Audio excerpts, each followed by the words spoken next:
I'm with the Department of Curriculum Instruction here at the College of Education at FAU, and I have with me Dr. Powers.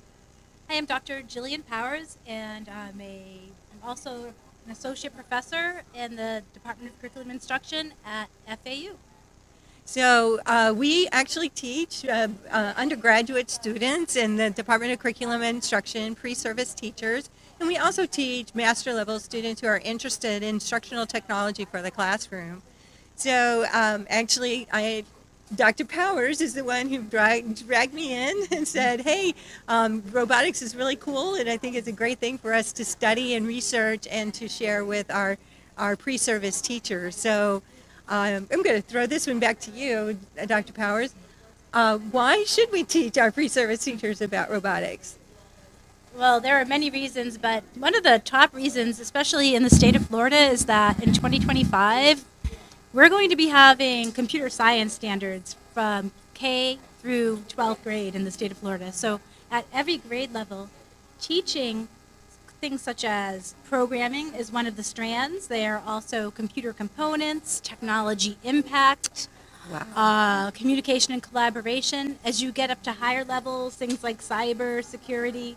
So it's a very expansive set of standards that are coming out. So now you cannot get away with not teaching it. Wow, that Florida is that forward thinking Mm-hmm. because when you look at the workforce data, they say within 5 to 10 years there'll be a need for easily millions of people to work with robotics, program to robotics, design robotics, work alongside robotics. With the automation that we're seeing, with the AI and the movements forward and robotics that we see today, there's a really good chance that a student entering kindergarten today will be needing to work with a robot in the future, which is just incredible. Definitely, that is definitely true. So we need to teach our pre-service teachers how to integrate that into the classroom because chances are they have not worked with a robot in the school. So I used to teach technology, computer class to children in K-12, and back then we're teaching things like PowerPoint or Excel. So that was, how to search the internet. That has all changed. And really, the whole thing right now is STEM, STEM, STEM, and even STEAM, where you're integrating art because that has a lot to do with engineering and designing and thinking creatively about things and creativity and innovation. So it's really all about integrating these robots throughout the curriculum and these computer science and coding standards. And you've just made a really good point because the artists are going to be using robotics. The music people are going to be using robotics or some type of computer coding or animation. There's so much in this field that they're going to need to be able to do. Mm-hmm. And so it's not going to be, I've been trained in using robots or I've been trained in coding. It's going to be, you're going to need to know that before you even walk into a job. So I think and it's any kind of field that is going to be using these tools to help them do their jobs better and to forward their careers. I also thought it was really interesting. I hope that people were able to see Jeff Ferroni because he talked about how within the field there's specialization areas. And so you can actually specialize in sensors, in programming sensors. Mm-hmm. And the other thing he shared was that these companies have their own programming coding language. Mm-hmm. So it's not going to be so much that you know their coding language, but that you understand coding enough that you can adapt to their language that they're using. So that's incredible to me when you stop and think about it. He even said that the coding they're using within the company is proprietary. So no one else is using it, and they watch and guard that code that they've developed internally very, very closely because it's a competition out there is who it's got the best code to do whatever it is that you need to do. So I thought that was really interesting too from that perspective. And I have had people come to me and they're like, we don't need to learn how to do coding. After all, AI is going to do all of our coding for us.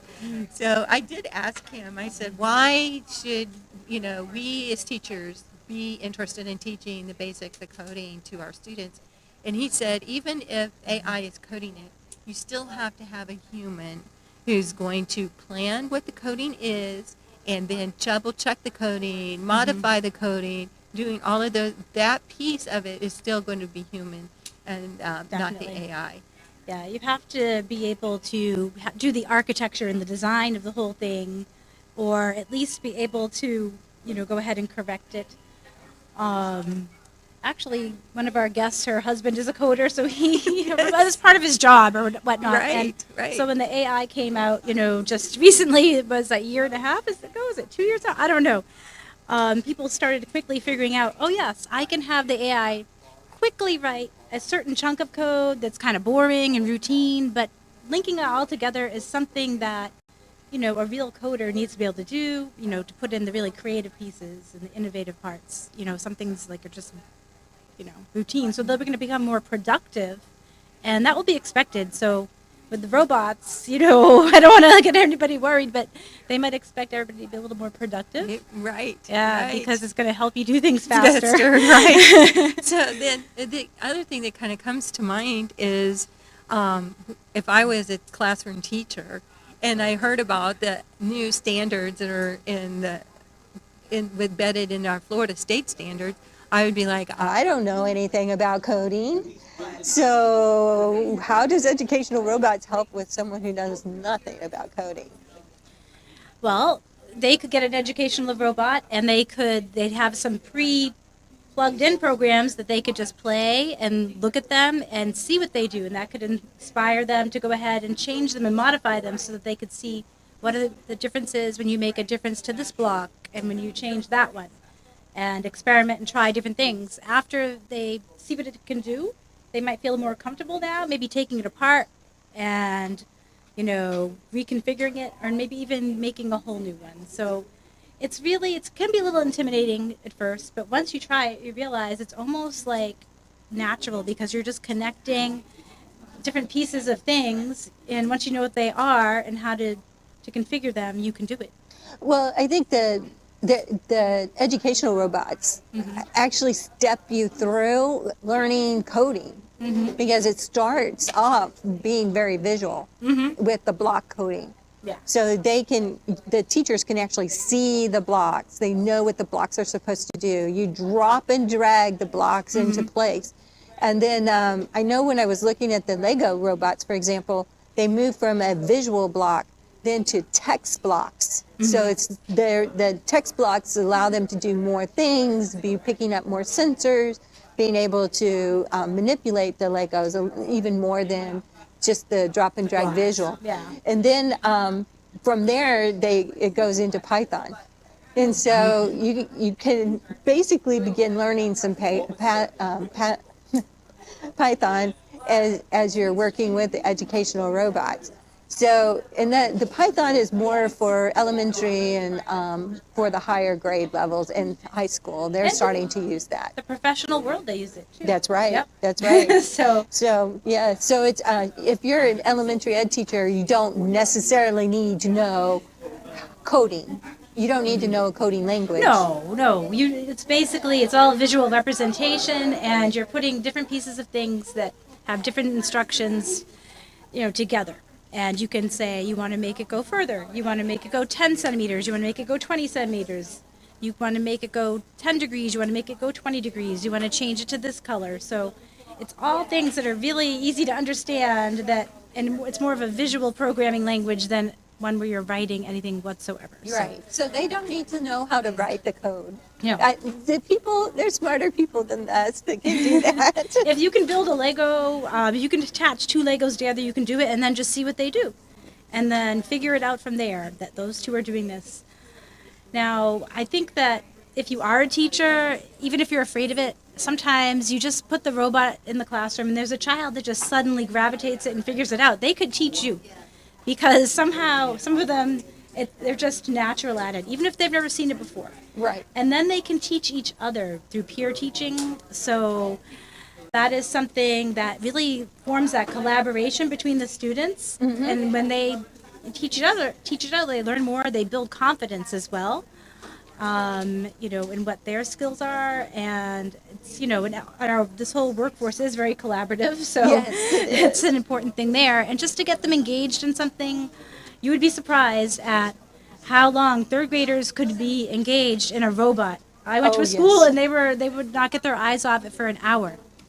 Not kidding. They all wanted to try it. So, Not just that. I think what I've seen is that they will go into the inventive cycle immediately.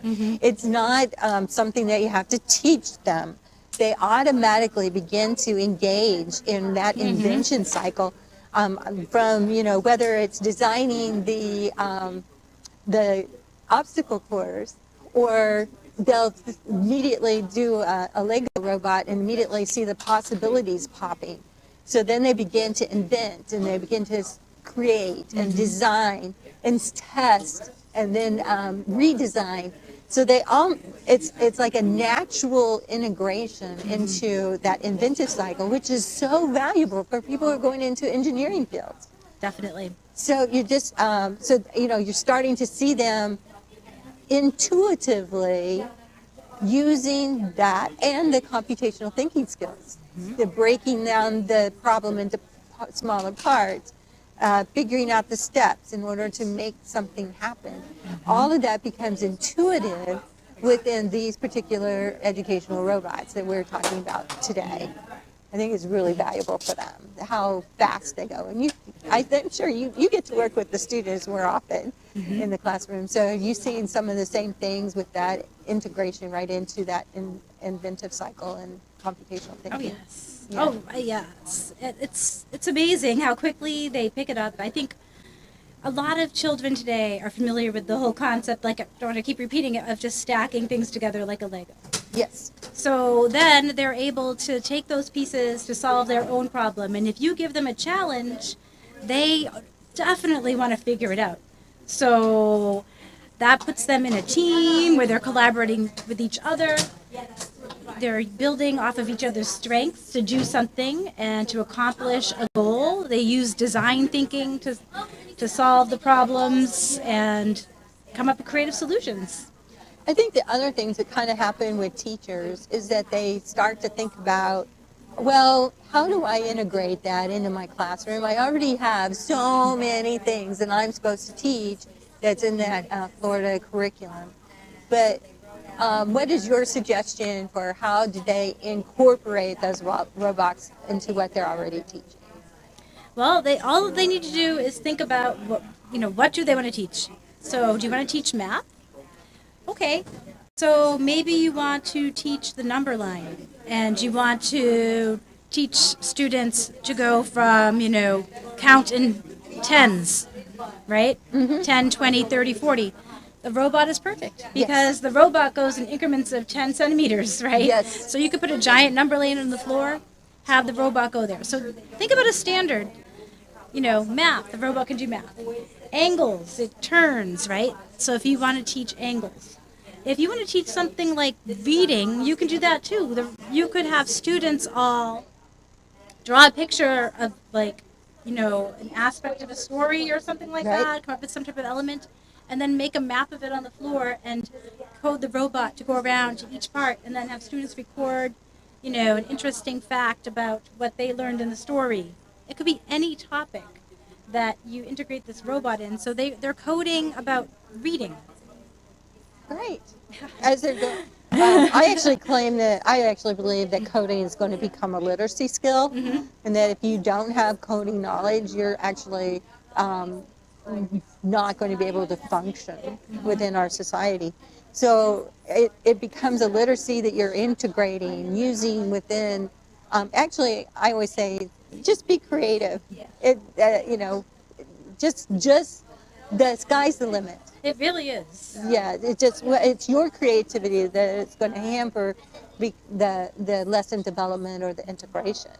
So once the students, the students can learn faster than we can with this stuff. So sometimes just letting them be the creators and design that application within the curriculum.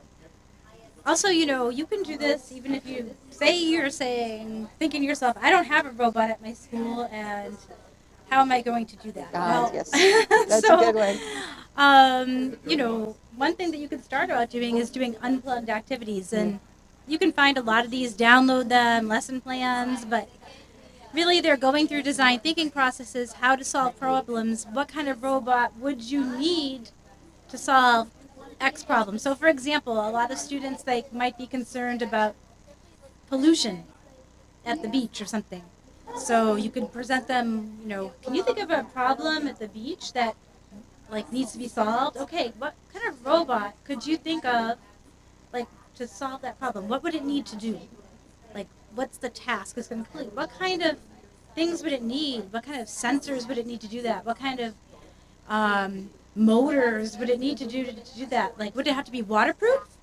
What kind of temperatures might it need to be able to withstand? What about how would people perceive it? Is it going to be friendly looking or scary looking if people run into this thing on the beach? So you got to make it look friendly, maybe. Or maybe not too friendly.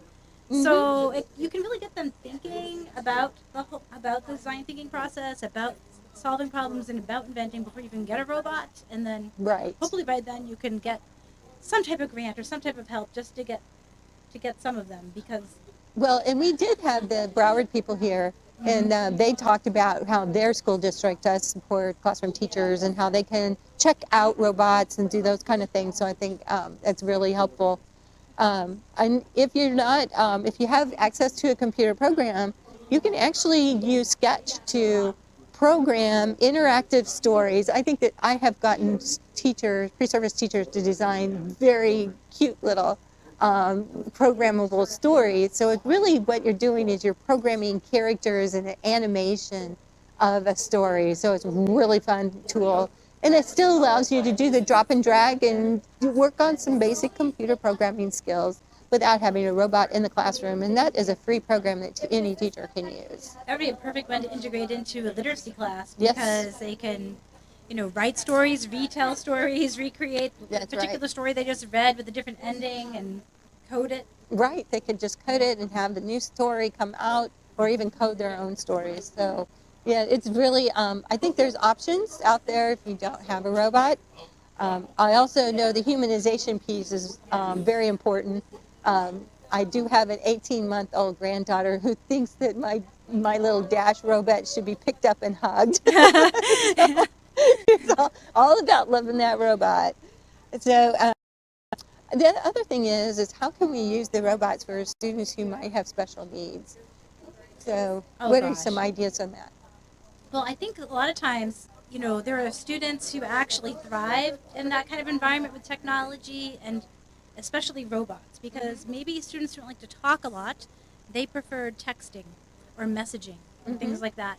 Well, now with a robot, they can communicate by making that robot move or that robot do different things and express things in the world, interacting with it, right? Right. So it's a great outlet for students who want to express themselves in that way, but maybe they're shy and they don't like to speak a lot. Also, there are students that, they just might just naturally be, really good at coding a robot or building and creating and designing things and figure out how they all fit together. Maybe they're not great at another topic, but you might be surprised at who you find in your class. That student suddenly is the star because that's what they needed. Yes, that's what they do. It also allows this problem-solving group teamwork. It was kind of interesting today. We had a young man who was upper elementary, entering maybe middle school, was working with some high school students on designing a robot. So that even cross age groups, you can immediately come together and use the strengths and the skills from your background or your level of experience to help someone else or to design something new. And it's all intuitive again, that person who has a special needs can just be drawn into that group, that social group, and begin to feel like they're belonging. And I thought it was really interesting because Kelly Thomas talked about, when I was over at her table, she was talking about how they actually have robots that are specially designed so they look like an older robot, but Mhm. might be doing more entry-level skills. So it was really kind of cool that how that robot could be used with other students with special needs. So they can begin to learn coding as well. That's amazing. Mhm. It is. Yes. So, well, I hope you've enjoyed the talking to your.